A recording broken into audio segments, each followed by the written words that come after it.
Albert Owen. Madam Deputy Speaker, I agree with one point that the honourable gentleman who's just spoken said. It's very welcome that we've had extra expenditure on our armed forces, and of course the Chancellor of the Exchequer made that with pride, but he was in a government that took the money away in the first instance and made it very difficult for our armed forces over the last 8 years. The member for Wimbledon was quite right to highlight his school.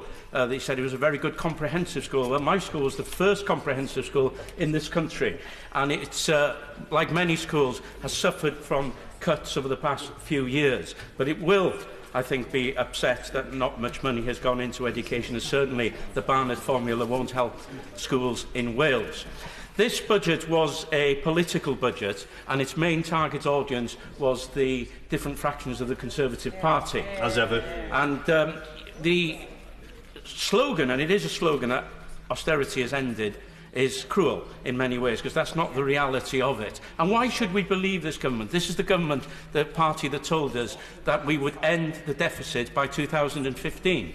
But in the figures given by the Chancellor on Monday, it will still be there in 2023-24. They've just missed their target by a little over 9 years, and then it'll only be 0.8%. But I think it was a missed opportunity when it comes to low carbon and climate change. On the decade that we introduced in this House of Commons, and I was very pleased to vote for it, the Climate Change Act was an opportunity for the government to move forward. It has invested in some low carbons through the growth strategies, and I do welcome the nuclear sector deal. But one area where it's much lacking is the marine technology and tidal technology.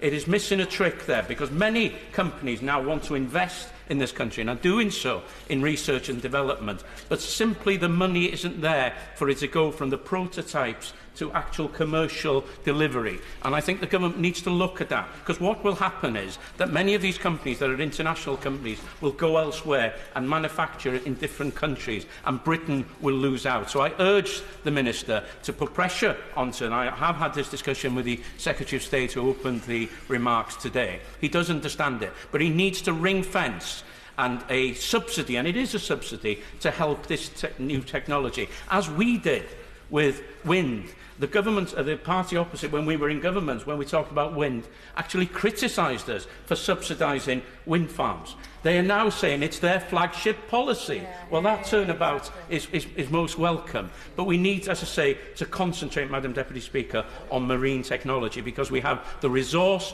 we have the research and development, and we have the skills, and we need to develop them moving forward. I'll move on, if I may, for the last couple of minutes I have, on to the North Wales growth bid announcement, which, like my right honourable friend from Delyn, I cautiously welcome the £120 million for the 600,000 plus people of North Wales.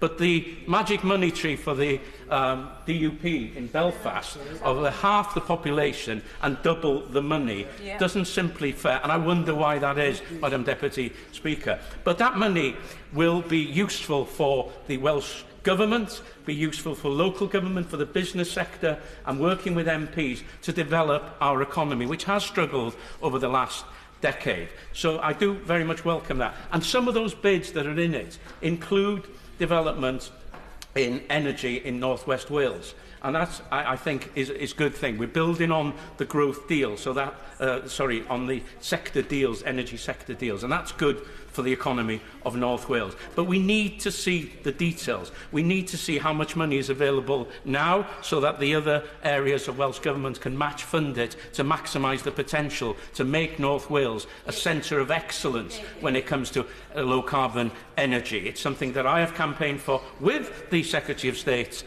for Bayes as well. He's been very good when he was in opposition. But we need to see more action from this government. And I hope that the politics will be put to one side, that we will work together to develop low-carbon energy so that we can be world leaders as a country, and that the region of North Wales, working with the regions of North West of England, can develop, can be more connected as a region of the United Kingdom, and that we can develop top-class jobs, because that's what we need, not slogans, but real jobs, because we don't want hollow remarks about ending austerity. We want to actually end it.